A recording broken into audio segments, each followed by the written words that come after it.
Sebab hidup yang tunduk pada gaya adalah hidup yang hilang makna.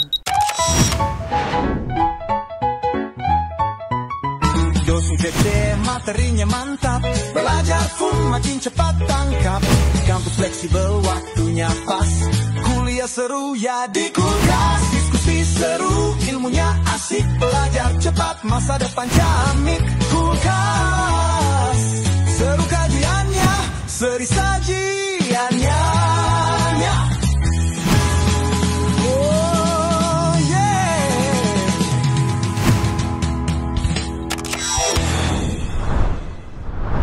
Assalamualaikum warahmatullahi wabarakatuh. Waalaikumsalam warahmatullahi wabarakatuh. Selamat datang dan selamat bergabung bersama saya Bren. Saya Ang Ridwan. Di program kesayangan kita semua, apalagi kalau bukan Kulkas. Kuliah Ringkas. Satu-satunya kuliah yang gak bikin boring, gak usah ngontrak SKS dan bayar UKT. Namun meskipun ringkas, insya Allah berkelas dan berkualitas. Karena Kulkas Ngademin topik-topik panas bukan pakai nafsu, tapi pakai ilmu dengan bimbingan Wahyu. Kulkas seru kajiannya, Seri seri sajiannya. sajiannya. Kulkas Ngadem yuk. Oke Sobat Ngadem, topik Kulkas kali ini terkait lagu yang viral tentang statue atau setelan cuek. Nah, tentu Pak Jaang banyak sekali catatan terkait setelan cuek ini. Seperti apa bahasannya? Kita langsung saja tanya ke Pak Jaang. Kenapa topik ini diangkat? Dan tentunya Pak Jaang punya catatan terkait topik ini. Silahkan disampaikan saja kepada Sobat Ngadem. Ngadem. Punya catatan ya. Oke. Di kuliah ini saya suka buat catatan. Oke. Oke, bener Mang. Statue yang dimaksud dalam Kulkas kali ini sebagaimana dipopulerkan oleh lagunya Paris Adam. Oh, lagu Faris Adam ya? Jadi Selama ini saya tahunya statue aja. Siapa penciptanya dan ininya yang populernya Faris Adam ternyata. Oke, ODGJ. Ya. ODGJ. Bahasa lain dari gila. Oke. Lagu ini nembus 1,26 juta kali pemutaran dalam setiap hari. Gila. Ya. Hingga lagu ini masuk top 200 global Spotify. Oke, statue dimaksud di lagu itu setelan cuek. Setelan cuek. Bukan setelan cuantik. Bukan setelan cuakep. Apalagi setelan cunihin ya. Bukan pula setelan apa namanya? Culangung, apalagi setelan cucurut. Oh. Oke. Cucurut itu tikus Pak. Tikus ya. Setelan cuek itu adalah apa namanya, menjadi salah satu fenomena sosial yang tren di mana Mang seseorang tampil apa adanya, santai kayak di pantai, slow kayak di pulau, santuy kayak komeng. Uhuy. Komeng gitu. Oke. Orang yang tampil statue adalah mereka yang tidak peduli pada standar penampilan mainstream. Tidak peduli pada standar penampilan ramenya orang lain. Ia yang dijadikan bahan untuk statue-nya itu adalah ukurannya kenyamanan diri sendiri. Oke. Kemudian Mang, maaf ya, ada seseorang di kita itu ilmunya mumpuni, sanad keilmuannya tidak diragukan, penguasaan keilmuan baik turos maupun tajdidnya juga no debat. Wah, gitu ya. Mantap. Abang pasti kenal Gus Baha. Iya, Oke. betul. Gimana tampilan beliau? Sederhana banget Pak Ji. Sederhana. Pakai peci hitam, pakai hitam. kemeja putih. Putih, lalu dilinting, Iya. pakai sarung, sendalnya jepit. Tetapi semua orang tidak ada yang meragukan intelektualitas dia. Seseorang semuanya, orang lain rata-rata takdim kepada dia, hormat kepada dia. Jadi ternyata penampilan statue seperti Gus Baha itu konon katanya penampilan para suhu. Dan itu tidak menjatuhkan wibawa harga diri seseorang. Nah maka di Kulkas kali ini kita ingin diskusi sih bagaimana sih sudut pandang para filosof misalnya, bagaimana pendapat orang yang bicara tentang nilai untuk melihat statue, fenomena statue yang sangat populer itu. Oke. Gitu. Salah satunya diambil dari perspektif filsafat nilai. Ah iya, kita ingin bersebagai gitu. Ya ini menarik guys, menarik Sobat Ngadem ya. Nah lantas Pak Jaang, kenapa para suhu itu lebih memilih statue, setelan cuek ya kayak Gus Baha itu kelasnya guys, kelas Quraisy Shihab tuh ngundang ke rumahnya. Ngundang. Padahal tampilannya gitu kan. Iya. Oke, Bang, saya punya catatan. Pangresa Al-Mukarram, Jean Paul Sartre. Nah, mulai lagi Pangresa ya. Kalau Mama, pakai paradigma Sartre, orang yang statue adalah orang yang ingin menjaga autentisitas dirinya. Jadi ia ingin tampil otentik, tampil sebagai dirinya sendiri, bukan tampil atas nama orang lain. Bahkan saya mencoba menafsir bahwa otentitas diri kita itu adalah anugerah terindah yang Allah berikan kepada kita. Maka ketika kita tampil autentik, saat itu sama dengan kita mensyukuri nikmat itu. Jadi orang yang statue adalah orang yang syukur nikmat. Ingin menampilkan keautentikan dirinya. Satu. Kedua, misalnya kalau memakai paradigma Theodore Adorno. Nah, ini mama lagi. Mama ajengan siapa Pak Haji? Fenomena statue adalah ekspresi perlawanan terhadap hegemoni sosial. Dengan kata lain, statue itu menolak secara santun standar kapitalistik perihal berpenampilan, Mang. Proses standar kapitalistik tentang penampilan itu kadang menjebak manusia untuk melakukan budaya pemujaan tubuh, budaya pemujaan terhadap fashion, budaya pemujaan terhadap casing. Maka orang yang statue dalam bahasa lain adalah perlawanan terhadap stekap. Apa stekap itu? Setelan kapitalis. Setelan kapitalis. Jadi mereka yang statue itu adalah kritik terhadap kapitalisme dalam paradigma Theodore Adorno. Kemudian kalau kita minjem lagi sudut pandang Diogenesis. Nah, kata dia, statue itu adalah ekspresi elegan tentang minimalisme dan anti konsumtivisme. Jadi statue itu adalah sikap elegan terhadap budaya budaya fashion yang seringkali kita konsumsi secara membabi tunanetra. Membabi buta Pak Haji ya. Bukan membabi bagong ya. Gitu. Kemudian kalau minjem paradigmanya Simon Bipoang, bahwa statue itu terkait dengan kenyamanan personal. Lebih ke kenyamanan personal kalau itu ya. Seperti itu, dia milih pada kenyamanan personal. Sebab hidup yang sejati itu adalah hidup yang menghormati kenyamanan personal, bukan ekspektasi sosial.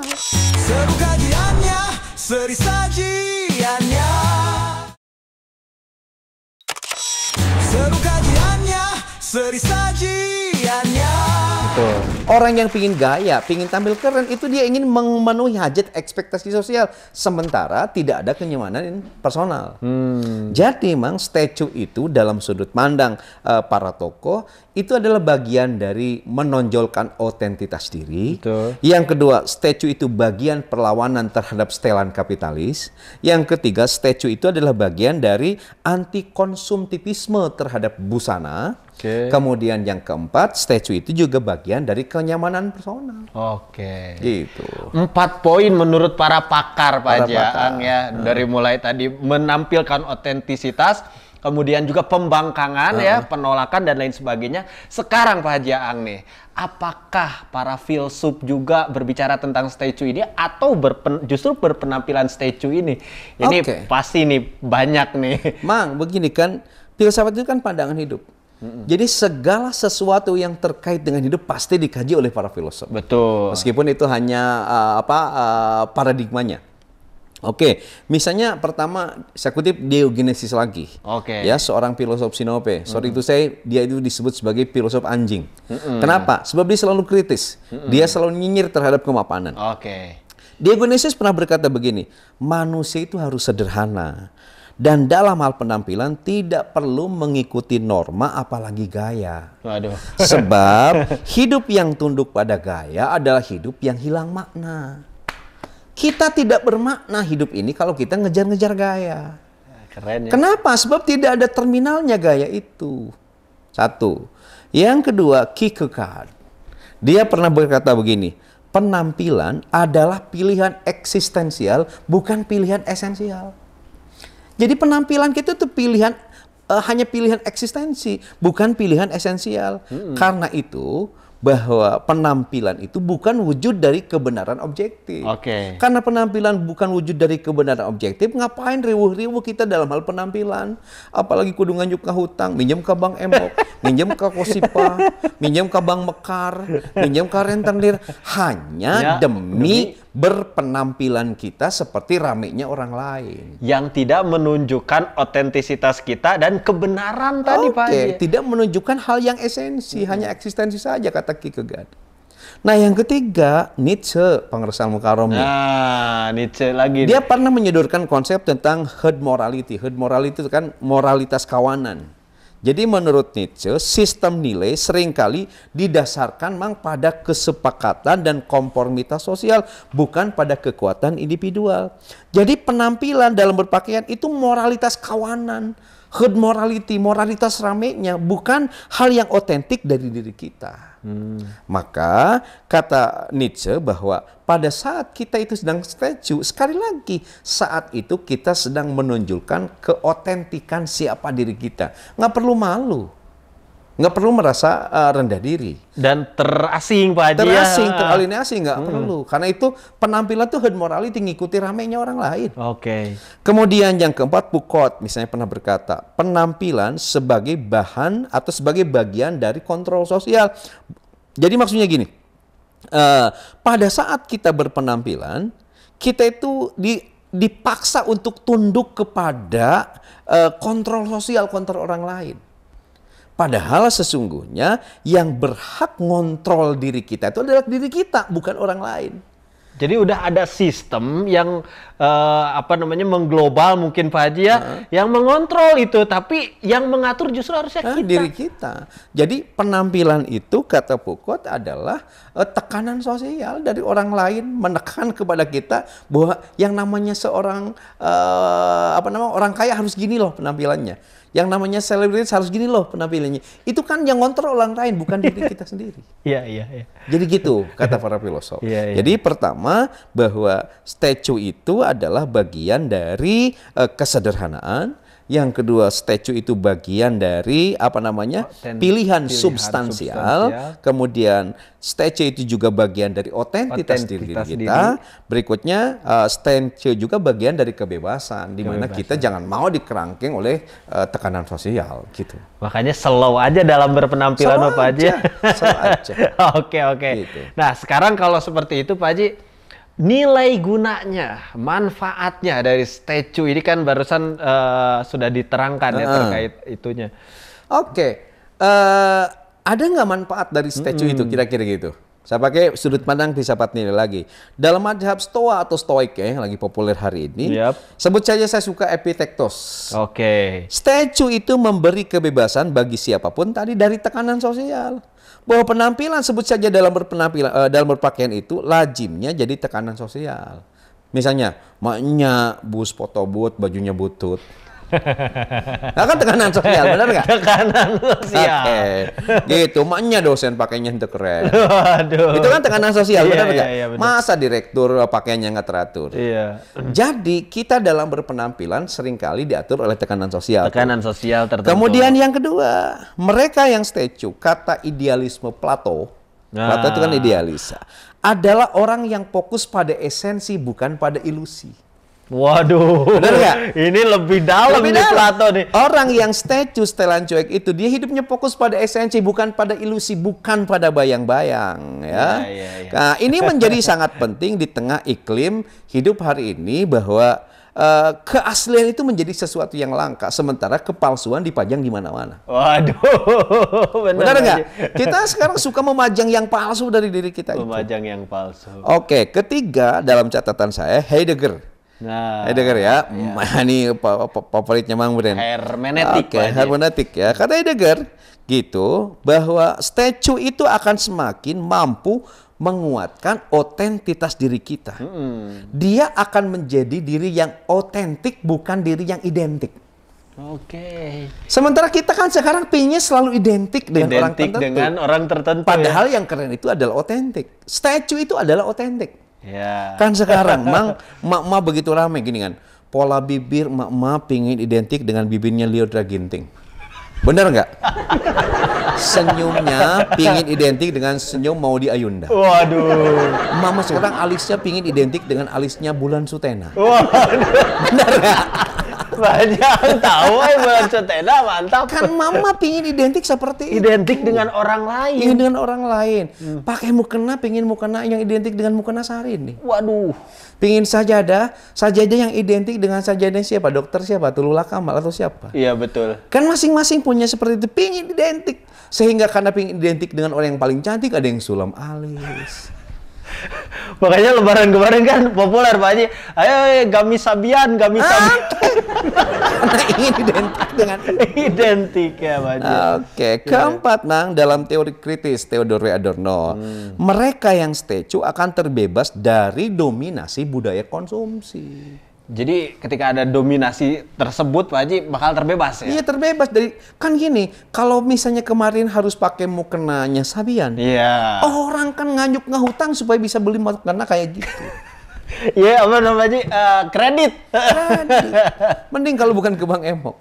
Betul. Ketika orang alisnya ingin identik dengan alis Bulan Sutena, Iya. tambal sulam. Sulam alis Pak Kan Haji. jadi konsumtif. Maka kata Theodor Adorno, ketika kita statue, kita akan terbebas dari dominasi konsumsi yang membabi tunanetra terhadap fashion, busana, dan lain sebagainya. Iya, karena ya sistem kita tuh udah mengarahkan ke sana Pak Haji ya. Dan dengan menerapkan itu kita bakal terbebas. Terbebas. Oke, bagaimana caranya menghadapi kritik dari orang lain kalau kita tuh beda atau statue gitu Pak Haji? Pasti Mang, orang yang statue itu banjir kritik. Bisa jadi banjir hujatan. Bandir Mang ingin hajatan. dipuji atau dihujat? Dipuji atau Pak Haji? Kalau saya ingin dihujat. Karena Di hujatan banyak makanan. hajatan 2024 masih receh. Bila kita statue ya, karena kita ingin otentik diri kita, lalu kan orang banjir mengkritik kita. Nah, pertama kata Epictetus Mang, saya kembali kutip filosof Stoik. Dalam hal penampilan, fokuslah Mang mengontrol diri kita, jangan fokus pada kontrol orang lain. Jadi yang difokusin tuh Kontrol diri kita. Kenapa? Karena yang tahu diri kita itu hanya diri kita, bukan orang lain. Orang lain sok tahu tentang diri kita. Bahkan orang lain seringkali salah menilai diri kita. Mereka menganggap kita ini komedian, padahal tragedi. Benar nggak? Orang lain menganggap kita ini cadas, padahal kita dadas, anjir koredas. Iya. Orang lain menganggap itu kuat seperti Satria Baja Hitam. Pada faktanya kan kita Satria Baja ringan. Baja bening. Orang lain bilang kita ini tulang punggung, padahal tulang lunak. Jadi orang lain kerap kali salah mengontrol diri kita. Maka ketika orang lain ngontrol diri kita pada saat kita statue, fokus saja kata Stoik, kontrollah diri kita oleh diri kita sendiri. Jangan terlalu terpengaruh oleh kontrol orang lain. Satu. Yang kedua, kata Socrates, balaslah setiap kritik dari orang lain atas penampilan kita dengan penampilan kebajikan dan logika. Coba Mang, kalau kita bajik, kemudian ketika logika kita keren gitu, ada enggak orang yang berani untuk merendahkan Gus Baha? Enggak ada. Karena meskipun pakainya seperti itu, Gus Baha itu adalah orang yang produktif dengan kebajikan. Gus Baha membentengi dirinya dengan berbagai macam keilmuan, logika yang luar biasa. Sehingga logika yang luar biasa, kebajikan yang luar biasa, itu akan membentengi kita dari nyinyiran dan kritikan orang lain.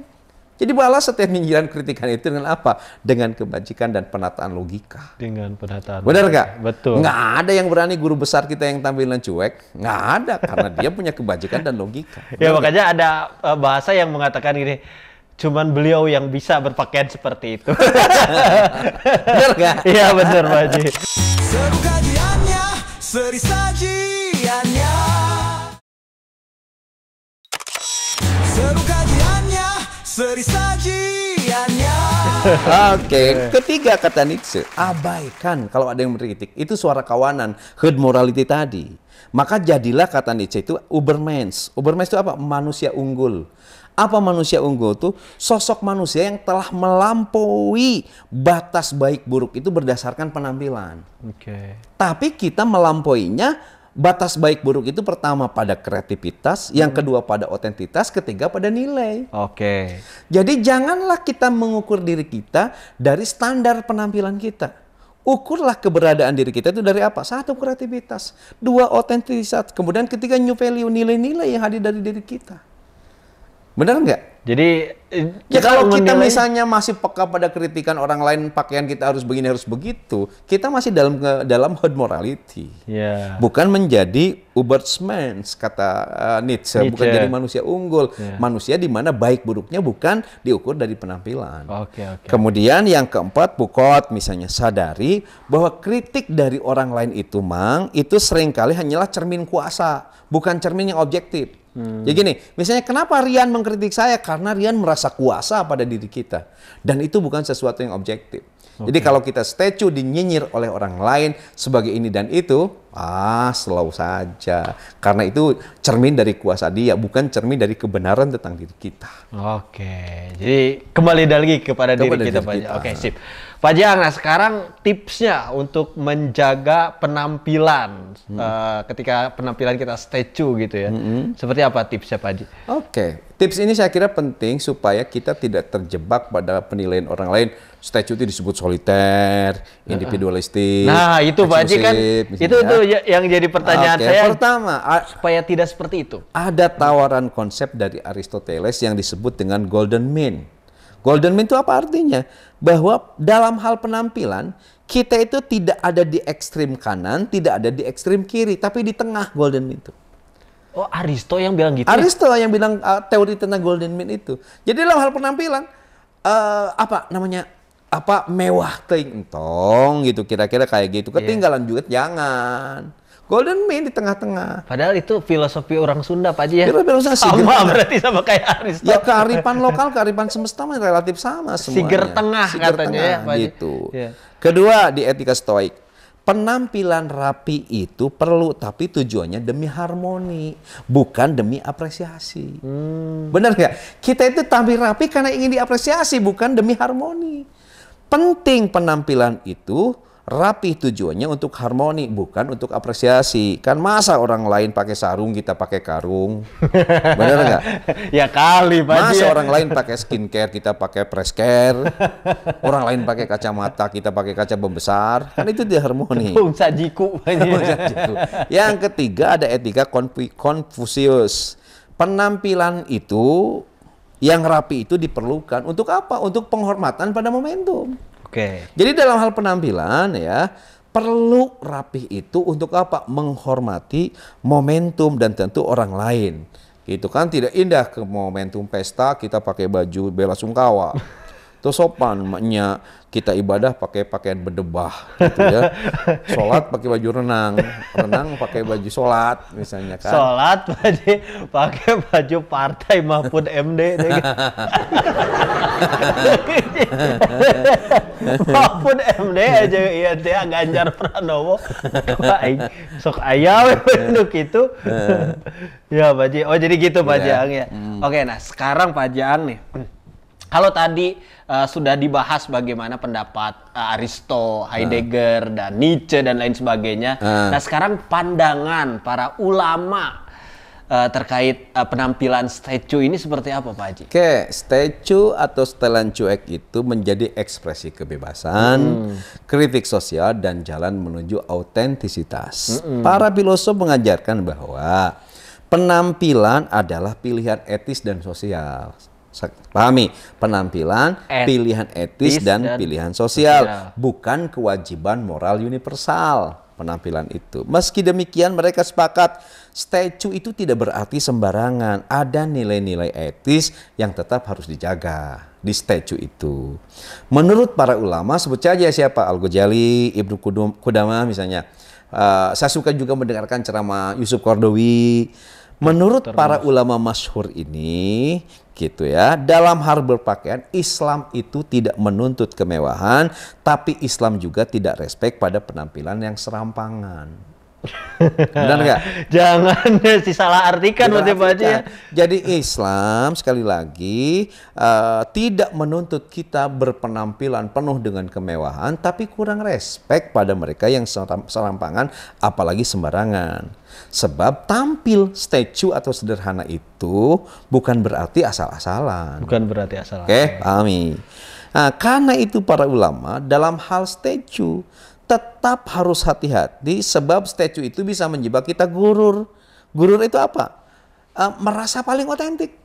Oh, iya. Kan lazimnya tadi orang ingin statue itu karena ingin otentik. Karena menunjukkan otentitas diri. Tidak mau identik dengan orang lain. Tapi Tidak mau menjadi tekanan sosial. Iya. Tidak mau misalnya diatur oleh kapitalis dalam penampilan.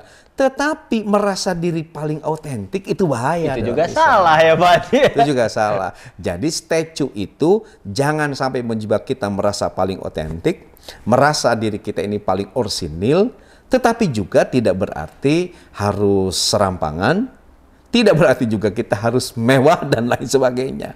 Ya, jadi boleh kita statue, tapi poinnya jangan merasa paling otentik. Dan lihat dulu kondisi nilai tertentu di dalam satu kondisi Nilai tertentu ya, Pak Haji. dan momentum tertentu. Momentum tertentu. Gitu, Dan Mang. tadi ya dibahas Pak Haji, kata Aristo, ya di tengah aja sih. Oke, golden Gitu mean. kan. Konsepnya tentang itu. Tidak Golden ekstrim kanan, tidak ekstrim kiri. Iya. Tapi siger tengah kata orang Di Sunda tengah mah aja. seperti itu. Yang penting kita tidak terbelenggu dengan sistem yang membelenggu tadi ya, terkait passion, terkait kapitalis tadi Pak Haji ya. Jangan mau ditekan oleh tekanan sosial harus pakaian ini itu. Iya. Sebab tekanan sosial erat kaitannya ditunggangi oleh Kapitalistik. kapitalistik. Supaya kita membabi buta pada saat mengkonsumsi dan belanja busana. Akhirnya semangat kita beli setiap ada yang baru. Itu dia. Padahal kemampuan kita juga sangat terbatas. Bila itu yang terjadi, maka bahaya, kita akan menjadi orang yang memuja busana. Memuja busana. Kita bukan seperti orang yang kata Plato mengejar bayang-bayang, bukan orang yang nyaman dengan otentitas dirinya. Makanya pilihannya statue dengan mengontrol nilai tertentu Pak Hajang ya. Oke Pak Hajang, langsung saja kata-kata ngadem untuk sobat di rumah Pak Hajang. Oke, sobat ngadem. Statue adalah terjemah paling otentik dari watak sebagai teks yang tersimpan di relung batin. Hanya dia yang memahami makna teks di belakang teks dan makna teks di dalam teks yang bisa menafsir statue dengan sahih. Kata-kata ngademnya lebih Oke. filosofis aja Pak Hajang. Oke. Cantik dan tampannya seseorang ketika dia nyaman dengan penampilan otentik dirinya. Oke. Bebas dari kebencian dan hasrat ingin identik dengan realitas yang mengintarinya. 2. 3. Setiap kita dicipta Tuhan sudah sangat unik dan spesial. Oke. Nggak perlu memalsukan diri dengan penampilan hanya demi dipuja dan dipuji. Oke. Kita tuh udah otentik Pak Hajang ya dari Spesial Tuhan. gitu. Sip. Oke, penampilan kadang tidak identik dengan watak otentik. Oke. Saya ulang. Penampilan Tidak kadang tidak identik dengan watak otentik. Sebagaimana film animasi banyak digemari oleh orang dewasa dan aki-aki, dan tarung MMA digandrungi oleh balita. Benar, oke. Benar. Ada lagi Pak Hajang? Cukup lah. Cukup ya, semoga kita semua termasuk ke dalam golongan orang yang statue dengan memperhatikan nilai tertentu.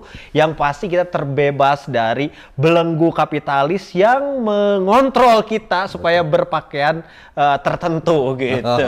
Oke Pak Hajang, tidak terasa 30 menit kebersamaan kita untuk menemani Sobat Ngadem semua di rumah. Jawaban atas pertanyaan ini Jangan dianggap yang paling benar. Tanya lagi pada narasumber yang lain. Sebab wawasan Islam itu begitu sangat luas. Para ulama di kita luar biasa banyak. jangan lupa juga like, komen, dan subscribe di Ang Ridwan Official. Dan jangan lupa juga saksikan terus Kulkas di Nusantara TV.